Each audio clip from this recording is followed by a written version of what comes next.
a full agenda for this evening, of course, in addition to continuing discussion on the capital budget and previewing the operating budget. There's going to be a presentation that we were supposed to have back in February, but a little snow got in the way. That's right. I'm not sure. Yeah, it wasn't Juno, but the ramifications of Juno and the next name storm. Yeah, we will be having Dr. Richard Peddicord, who is the co-author of the Barnstable Shooting Range initial assessment, which the council received back in February of 2015, and it was suggested that he come before the council so that the council can ask pertinent questions to Mr. Peddicord with regards to his company's assessment of the shooting range.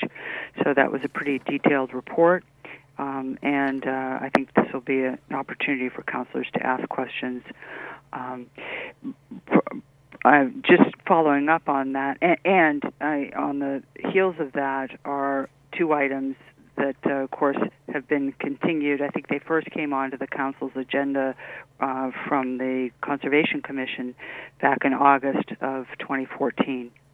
Indeed, and those are what I think what everyone's been calling the land swap issues. Correct? That's what the council may be even acting on tonight.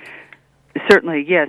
These items may be acted upon. The 005 is the actual taking the land out of conservation hands, and the Conservation Commission voted to pass that along to the council.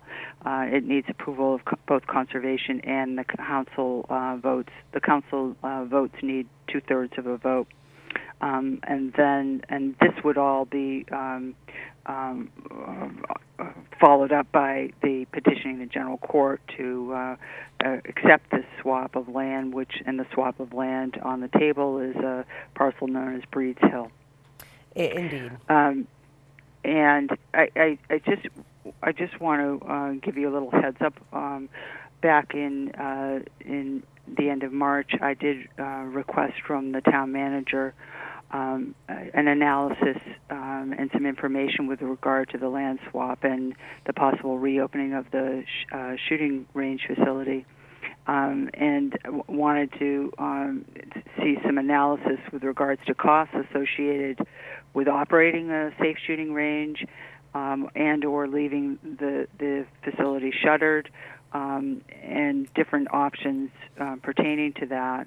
And knowing too what the report is has been given to us, I thought the report could be important to add to the conversation with regards to those requests for information.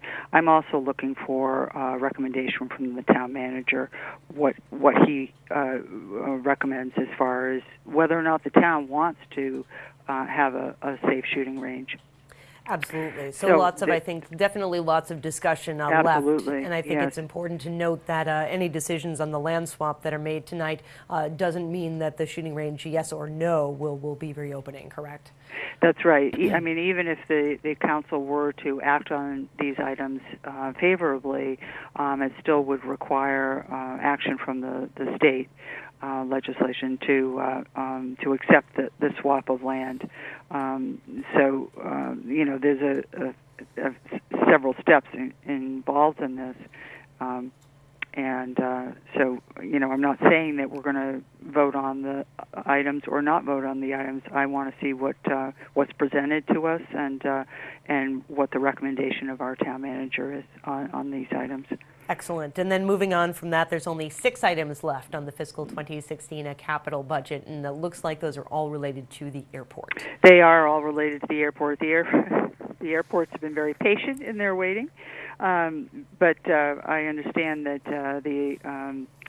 the assistant director of the airport, Katie Service, will be presenting the items for the CIP, and those will, of course, they're old business.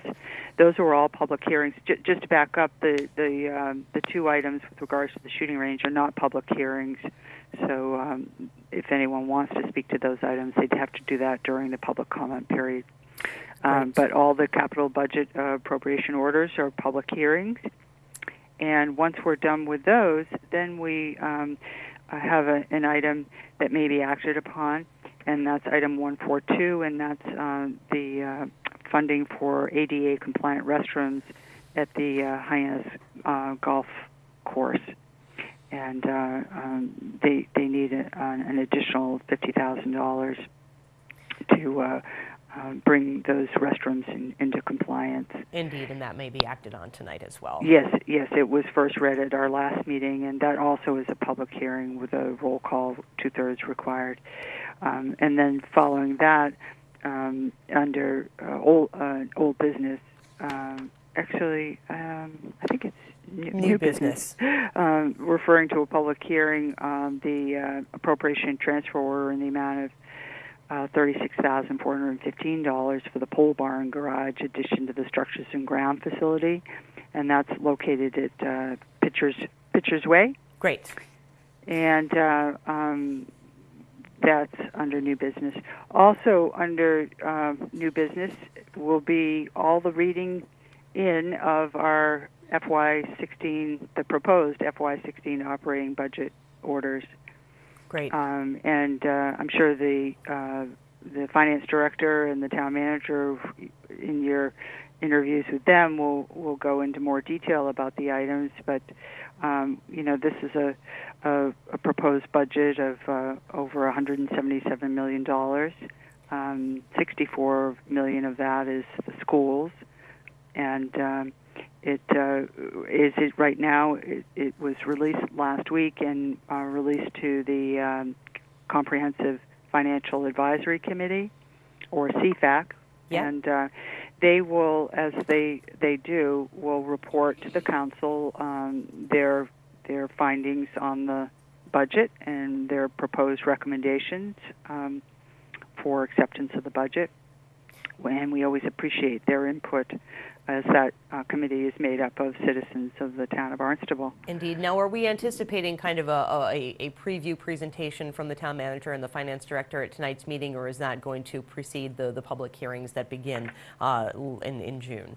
Yeah, that will be at the next meeting.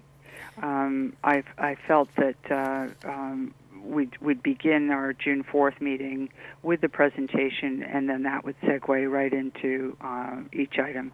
And the airport will be happy to know that they'll be first up in going over the orders. So we'll begin with the airport, and then the schools and the police department. Those are the first three items on the budget orders. And the way it's set up, the budget orders are in order of our book, which was presented to the council and which is available online in detail. So you can click on any department and see what the council sees, right down to how many employees are in each division. And benefits, everything's all there, which is very helpful. Love having that resource online for everyone to really get a good look at what we're looking at in terms of our operating budget, and the CIP is on there too for people to look at. Jessica, anything else that you'd like people to know about tonight's meeting? No. I just want to, in anticipation of Monday's holiday, wish everybody a happy Memorial Day, and hope to see everyone at the parade in Centerville. Absolutely. On we look forward to that. Jessica, I thank you so much, and we will see you on the dais. Have a great night. Thank you, Sarah. You as well. Right, bye-bye. Bye-bye.